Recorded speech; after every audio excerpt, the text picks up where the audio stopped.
नमस्कार दोस्तों, स्वागत है आपका कॉम्पिटिटिव क्लासेज में। आज इस वीडियो में हम प्राचीन भारत के 30 महत्वपूर्ण प्रश्न करेंगे। मैंने सभी क्वेश्चन बहुत अच्छे से सिलेक्ट किए हैं। ये सभी क्वेश्चन हर एक एग्जाम में बार बार पूछे जाते हैं। आपसे निवेदन है कि आप वीडियो को एंड तक देखना और अपना स्कोर कमेंट बॉक्स में बताना है। अगर आप इन 30 में से 25 से 30 क्वेश्चन सही कर देते हो तो आपकी तैयारी बहुत अच्छी है। अगर आप इससे कम करते हो तो आपकी तैयारी बेकार है, आपको तैयारी की ज़रूरत है। तो चलिए शुरू करते हैं आज की वीडियो को। पहला क्वेश्चन है, इतिहास का पिता किसे कहते हैं? आपको बताना है इतिहास का पिता किसको कहते हैं। राइट आंसर है ऑप्शन डी, हेरोडोटस को। हेरोडोटस को इतिहास का पिता कहते हैं। हेरोडोटस ने हिस्टोरिका नामक पुस्तक लिखी है। हिस्टोरिका नामक पुस्तक लिखी है जिसमें भारत व फ्रांस के संबंध का वर्णन लिखा हुआ है। अगला प्रश्न है, भारत का आदर्श वाक्य सत्यमेव जयते कहाँ से लिया गया है? राइट आंसर है ऑप्शन ए, मुंडकोपनिषद से। मुंडकोपनिषद से भारत का आदर्श वाक्य सत्यमेव जयते लिया गया है। अगला प्रश्न है, गायत्री मंत्र को ऋग्वेद के कौन से मंडल में उल्लेख है? आपको बताना है गायत्री मंत्र का ऋग्वेद के कौन से मंडल में उल्लेख है। राइट आंसर है ऑप्शन सी, तीसरे मंडल में। गायत्री मंत्र का ऋग्वेद के तीसरे मंडल में उल्लेख है। 7वें मंडल में शिक्षा का उल्लेख है। ऋग्वेद के 7वें मंडल में शिक्षा का उल्लेख है। अगला प्रश्न है, कांस्य की नर्तक नारी की मूर्ति के अवशेष किस स्थान से मिले हैं? राइट आंसर है ऑप्शन डी, मोहनजोदड़ो। मोहनजोदड़ो से कांस्य की नर्तक नारी की मूर्ति के अवशेष मिले हैं। मोहनजोदड़ो को मृतकों का टीला भी कहते हैं। आपको ये याद रखना है, मृतकों का टीला। अगला प्रश्न है,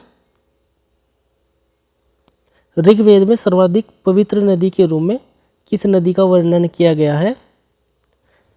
राइट आंसर है ऑप्शन सी, सरस्वती का। ऋग्वेद में सर्वाधिक पवित्र नदी के रूप में सरस्वती का वर्णन किया गया है, जबकि सर्वाधिक उल्लेख है सिंधु नदी का। अगला प्रश्न है, सर्वप्रथम मानव ने किस धातु का प्रयोग किया था?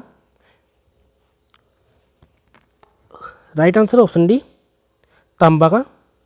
मानव ने सर्वप्रथम तांबे धातु का प्रयोग किया था।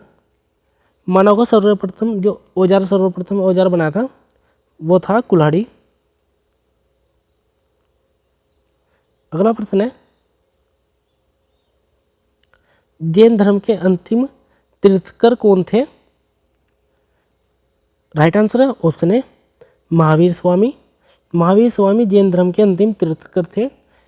ये 24वें तीर्थकर थे। 23वें तीर्थकर थे पार्श्वनाथ और पहले तीर्थकर थे ऋषभदेव।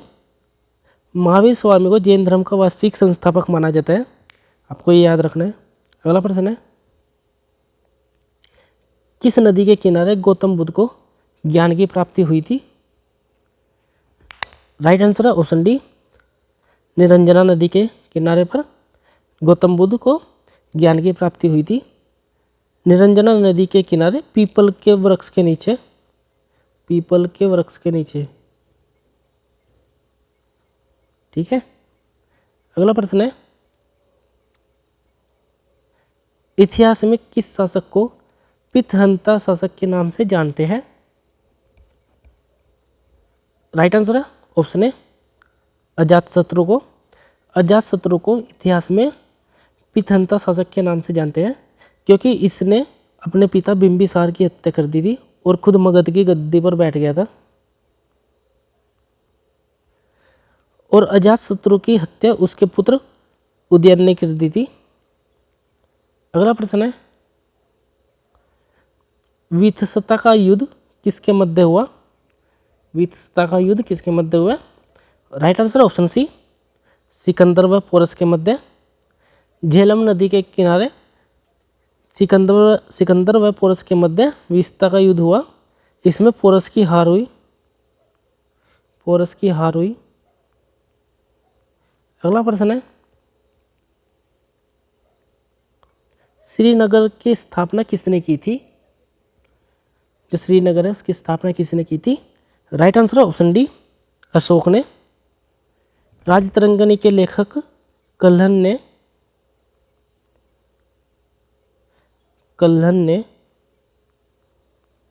के अनुसार श्रीनगर की स्थापना अशोक ने की थी। अगला प्रश्न है, सर्वप्रथम भारत में सोने के सिक्के किसने जारी किए थे? राइट आंसर है ऑप्शन बी, यूनानियों ने। भारत में सर्वप्रथम सोने के सिक्के यूनानियों ने जारी किए थे। अगला प्रश्न है, प्रथम ईसाई धर्म प्रचारक सेंट थॉमस मोर किसके शासनकाल में भारत आया था? राइट आंसर है ऑप्शन डी, गोंदोफर्निस। पहलव वंश के शासक गोंदोफर्निस के शासनकाल में प्रथम ईसाई धर्म प्रचारक सेंट थॉमस मोर भारत आया था, जिसकी मायलपुर में जो कि कहाँ पर पड़ता है, कर्नाटक में, हत्या कर दी थी। अगला प्रश्न है, चरक संहिता नामक ग्रंथ की रचना किसने की थी? राइट आंसर ऑप्शन डी, चरक ने चरक संहिता नामक ग्रंथ की रचना की थी। चरक कनिष्ठ का राजवेद था और ये आयुर्वेद ग्रंथ है। जो चरक संहिता है ना, ये आयुर्वेदिक ग्रंथ है। अगला प्रश्न है, गंधार कला एवं मथुरा कला शैली का विकास किसके समय में हुआ? राइट आंसर है ऑप्शन डी, कनिष्क के समय में गंधार कला एवं मथुरा कला शैली का विकास हुआ। अगला प्रश्न है, भारत के इतिहास में स्वर्णकाल किस शासनकाल को कहते हैं? राइट आंसर है ऑप्शन सी, गुप्त काल को भारत के इतिहास में स्वर्णकाल कहते हैं। अगला प्रश्न है, भारत का नेपोलियन किसे कहते हैं? राइट आंसर है ऑप्शन डी, समुद्रगुप्त को भारत का नेपोलियन कहते हैं। V.A. स्मिथ ने समुद्रगुप्त के निरंतर विजय को देखते हुए समुद्रगुप्त को भारत का नेपोलियन कहा। अगर आपको वीडियो अच्छी लग रही है तो आप वीडियो को लाइक करना और अपने दोस्तों में शेयर करना और चैनल को सब्सक्राइब कर लेना। अगला प्रश्न है, नालंदा विश्वविद्यालय की स्थापना किसने की थी? Right answer option D, Kumaragupta ने नालंदा विश्वविद्यालय की स्थापना की थी। अगला प्रश्न है, दशमलव प्रणाली की खोज किसने की थी? राइट आंसर है ऑप्शन सी, आर्यभट्ट ने दशमलव प्रणाली की खोज की थी। आर्यभट्ट गुप्त काल का प्रसिद्ध गणितज्ञ थे। इन्होंने दशमलव प्रणाली की खोज की थी तथा सूर्य ग्रहण तथा चंद्र ग्रहण के होने की स्पष्ट व्याख्या की थी और पृथ्वी की परिधि का सही माप बताई थी। अगला प्रश्न है, भारतीय आयुर्वेद का पिता किसे कहते हैं? आपको पता ना, भारतीय आयुर्वेद का पिता किसे कहते हैं? राइट आंसर है ऑप्शन डी, धन्वंतरी को भारतीय आयुर्वेद का पिता कहते हैं। अगला प्रश्न है, चालुक्य नरेश पुलिकेशिन द्वितीय ने हर्ष को किस नदी के किनारे हराया? Right answer option D, Tapti नदी के किनारे। चालुक्य नरेश पुलिकेशिन द्वितीय ने हर्ष को ताप्ती नदी के किनारे हराया था। अगला प्रश्न है, चोलों का राजकीय चिन्ह क्या था? जो चोल थे उनका राजकीय चिन्ह क्या था? राइट आंसर ऑप्शन डी, बाघ।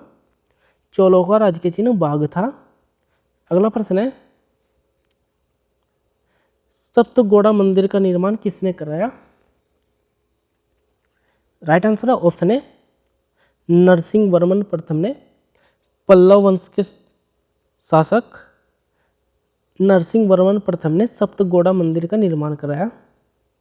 ये महाबलीपुरम में है। अगला प्रश्न है, दिलवाड़ा का जैन मंदिर किसने बनवाया? राइट आंसर है ऑप्शन डी, विमल ने। भीम प्रथम के सामंत विमल ने दिलवाड़ा का जैन मंदिर बनवाया। अगला प्रश्न है, पृथ्वीराज रासो के लेखक कौन है? Right answer option B Chandbardai. Chandbardai Prithviraj Raso के लेखक है। नेक्स्ट क्वेश्चन है, विक्रमशिला विश्वविद्यालय की स्थापना किसने की थी? Right answer option C Dharmapal ने। धर्मपाल ने विक्रमशिला विश्वविद्यालय की स्थापना की थी। अगला प्रश्न है, चोल वंश के संस्थापक कौन थे? राइट आंसर ऑप्शन है विजयपाल। विजयपाल चोल वंश के संस्थापक थे। इन्होंने 850 में चोल वंश की स्थापना की थी। अगला प्रश्न है, हेनसांग किसके समय में भारत आया था? Right answer option D Harshvardhan के समय में। हेनसांग हर्षवर्धन के समय में भारत आया था। अगला प्रश्न है, ब्राह्मणों को सर्वप्रथम भूमिदान व जागीर देने की प्रथा किसने प्रारंभ की थी? राइट आंसर ऑप्शन सी सातवाहनों ने। ब्राह्मणों को सर्वप्रथम भूमिदान व जागीर देने की प्रथा सातवाहनों ने प्रारंभ की थी। लास्ट क्वेश्चन है, बाणभट्ट निम्न में से किसका दरबारी कवि था? राइट आंसर है ऑप्शन बी हर्षवर्धन। बाणभट्ट हर्षवर्धन का दरबारी कवि था और इन्होंने हर्षचरित नामक पुस्तक लिखी थी।